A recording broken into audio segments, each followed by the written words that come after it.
I'm Deborah Young, and in this video, we're going to talk about creating your signature.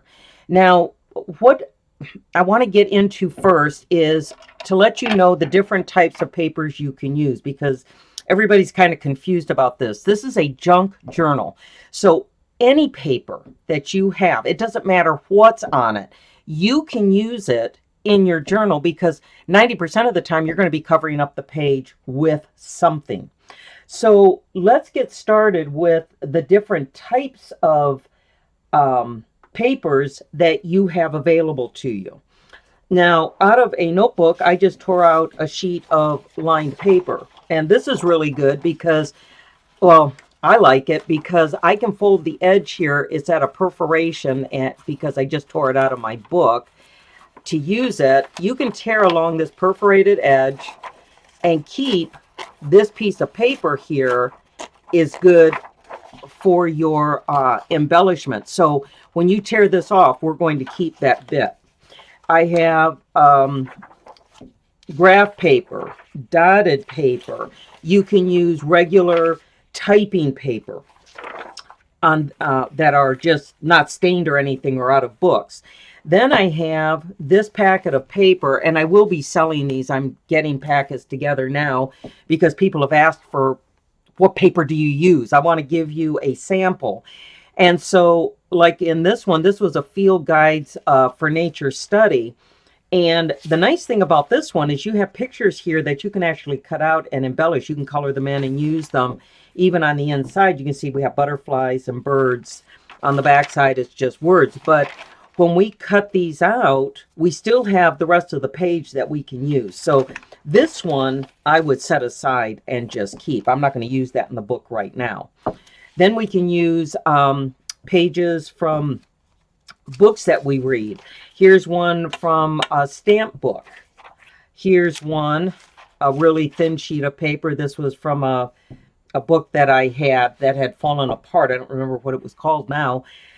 We have our receipt book pages. We can use these. They come, you have a white and a yellow sheet. In this packet happens to be a yellow one. Another book page. Here's a dictionary page that you can use. Another type of lined paper that's good to use. Another really thin paper from a book that I had. Here's weights and measures from a cookbook. Here's another one, Popular Modes of Exercise. This came out of a book, a really old book. I think it was like a medical book. Here's another dictionary page. Here's a magazine page. I just love these magazine pages because they're thicker and we can use these to embellish. So we're going to set this one aside. Then I have, here's a club membership and parliamentary law. And I coffee stained this one on my table. I just had a spray bottle of instant coffee. So this works really well. Here's another book page. This is from a cookbook. This one's from a music book.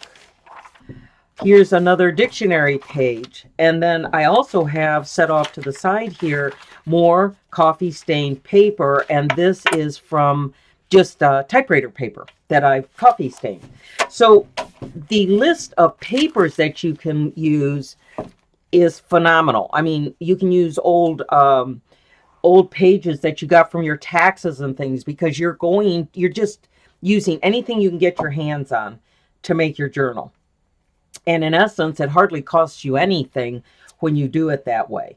So now what I want to get into is we're going to determine the number of pages that you'll need, and you have to figure them in increments of 4. And the way you do that, or why you do that, is because when you have a folded sheet of paper, you have the outside page, you have 2 inside pages, and you have your back page, which gives you 4 pages. Now for our journal, or our signature, sorry, we are going to have 8 pages, which when you figure it times 4 gives you 32 pages you can journal in. Every month has the most 31 days, the least of 28 days. So one signature would cover every month, and the days that are only 28 days you're going to have a couple of pages left over that you can do art journaling or whatever you want in them. It can be extra things. You can put pictures and whatever else, but you have enough that each signature would be good for 1 month. So in saying that, we're going to figure out the size of our signature. And what I do is I like to take a sheet of 8.5 by 11, just regular typing paper. I'm going to fold it in half so it measures. Let me get this right. Oops. Let me get my bone folder, which is right here. Sorry about that. And what I'm going to do is take this page, match up the edges here to make sure it's pretty darn close there. And I'm going to take my bone folder and I'm going to crease it. And what this does is this gives me a template for the size of my book. So now I know any papers I put in here, if it sticks out, they're too big for my book. Such as this one, you can see already it's a little bit too tall, a little bit too wide. So what I'm going to do now is take my template, put this off to the side, and I'm going to figure what pages I would like to have and how I want to arrange them. And I need 8 sheets of paper. So I've got 2 here. This one's going to be 3. Let's fold this. Okay, 3. I really like this. This will be 4. And you can go back and get some of your coffee stain paper if you'd like to have plain sheets in here. I'm going to take a couple of these sheets and fold them.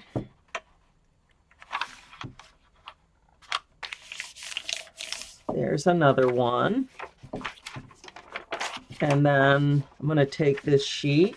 And it doesn't matter what size they are. I'll show you in future videos how we're going to use this. I want to show you how to use your journal because most people don't know and it's been frustrating for them. So I want to alleviate that frustration.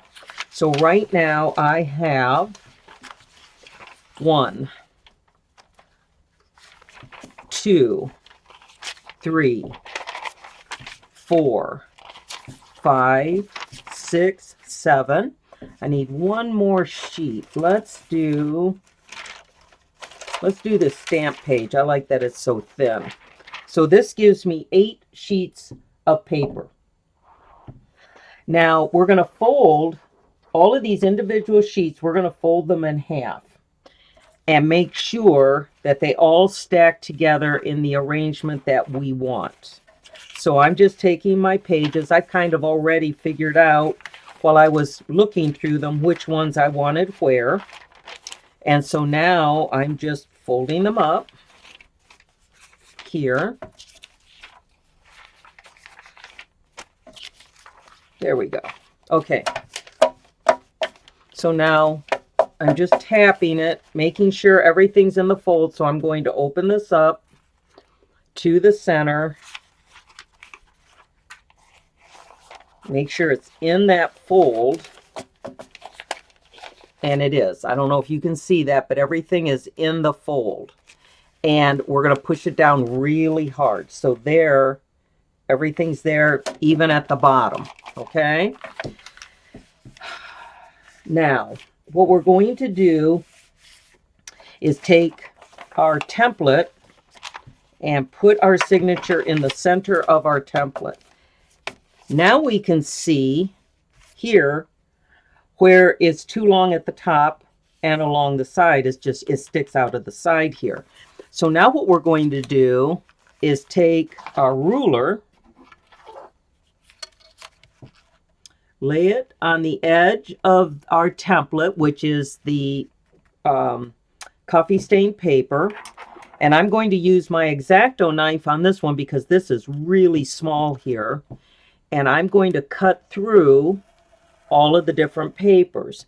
Now, be careful when you do this because you don't want to jump your ruler and cut your hand. So just even pressure, not too hard, not too light, just kind of, whoops, and it's grabbing what I have down below here. There. And just keep cutting through until you get all of them separated. Okay, I think I have almost everything. There we go. There we go. Now this paper we're not going to throw away. What I have here by me at all times is my basket, and this has all of my scrap paper in it that I'm going to use to decorate something else or part of my journal or whatever I want to do. So keep a basket handy that you can just throw your extra pieces in. Now what we're going to do is put it along this edge. Here we go.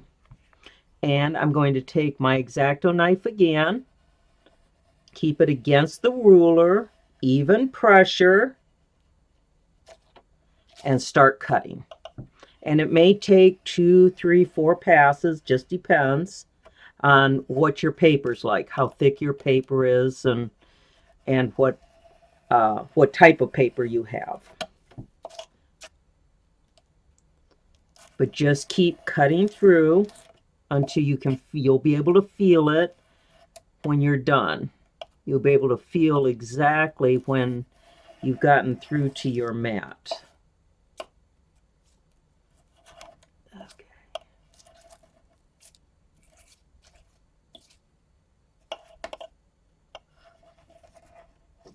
Okay. Now, again, all of these little pieces of paper are going over here. And I know you're thinking, some of these pieces, they're so small, why would I want them? Well, I'm going to show you. Just put them away and we will get to them. So now you can see that the edge of my paper may not be real clean, but that's okay. That's the way I like mine. So what we've gotten here is we have our signature. We've taken 8 times 4 is 32. So now I have 32 pages that I can work with in my journal. Now what I'm going to do is open this up to the very center. Let's see. Make sure everything is still together. And I'm going to paper clip this so that it does not come apart. And usually I like to do 3 paper clips, because if you lose one, you still have 2 holding it. But now if I take this, there we go, put it into the crease, paper clip it, now I have a signature that is ready to be stitched, and I can put it into my journal. So I'm going to say that if you want to, you can go ahead now, because we're not going to stitch this yet. In another video, I'm going to show you how to stitch. And what I want you to do now is decide how many signatures you need. Now, you can do 1 signature for every month, or you can do just 3 signature with more sheets of paper in it. But for this video and this course, all I'm doing are 32 pages, so I can do each signature per month. And then I'm going to show you how to decorate and put information in these for your month. Thank you so much for joining me. This was a lot of fun to do. I hope you enjoyed it. If you did, please hit the like button and subscribe. But I look forward to seeing you again on our next video to stitch our signatures closed. Thank you.